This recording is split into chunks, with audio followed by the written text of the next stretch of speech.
Okay, just a quick look at how to shoot our AIM-7 and our AIM-9 missiles, and I'm not going to go over everything, but I will, first we're going to do it, and then I'll show you what controls I used.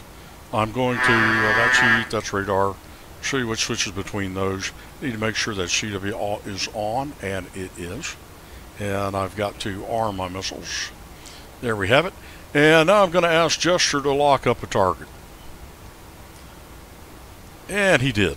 And which one? If there's an indication on the HUD, I don't know what it is. But there is one on the radar. And I see that he's offset to my right a little bit.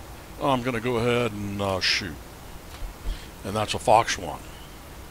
Let's just watch him track on in and see if he gets a hit. This is not a fire and forget missile.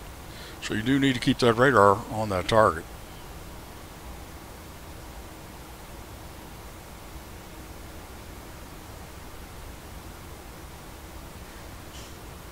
Closing. I did get a shoot indication, so there we go. So now I'm going to switch to my AIM-9s, and we're just going to pick this guy right here. I'm going to get a tone.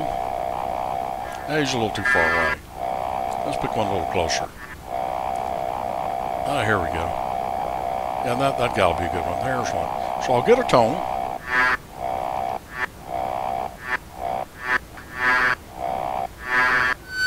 Now I'm going to uncage. Going to lead him a little bit. And Fox 2. And boom. All right, let's take a look at the controls that I used to do that. First of all, let me show you something I did. I pressed A, crew contact gesture, and I asked him to be quiet. Otherwise, he's talking too much there through that. All right, so now let's look at these controls. Okay, for my asking Gesture to lock the missile, lock the AIM-7, here's what I did. That's my Gesture context action. I didn't change anything with the radar. I just pressed and held that. That was a long hold, a second or two.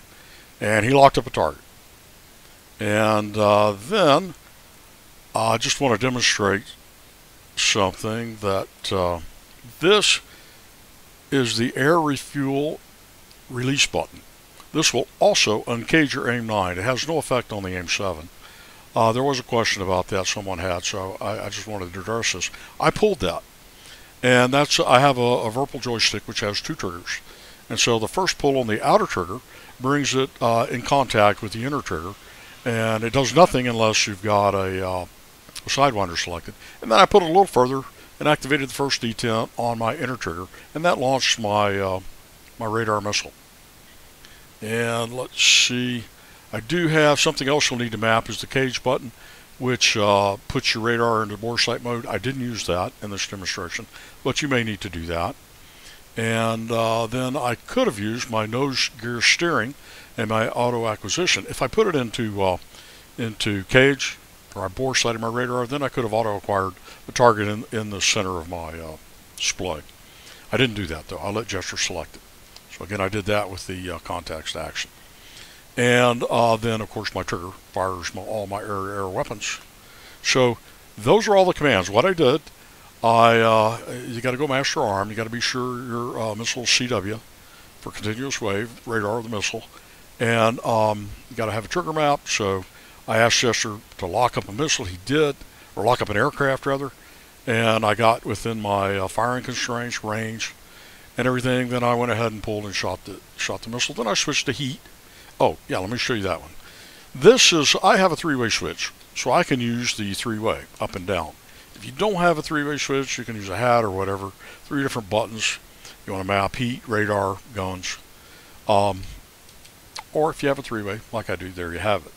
So, and that's what I did. Then I switched to heat, and I got the aircraft in the center of the reticle. I got a tone. Then I pulled my air refuel, my AAR button, and that uncaged my Sidewinder. Otherwise, the Sidewinder seeker head is caged to bore sight, and so if you pull off center, it'll lose its track on that heat source.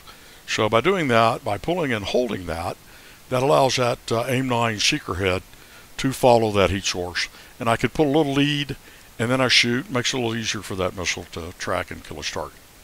So there's my down and dirty, quick little explanation of shooting air-to-air missiles.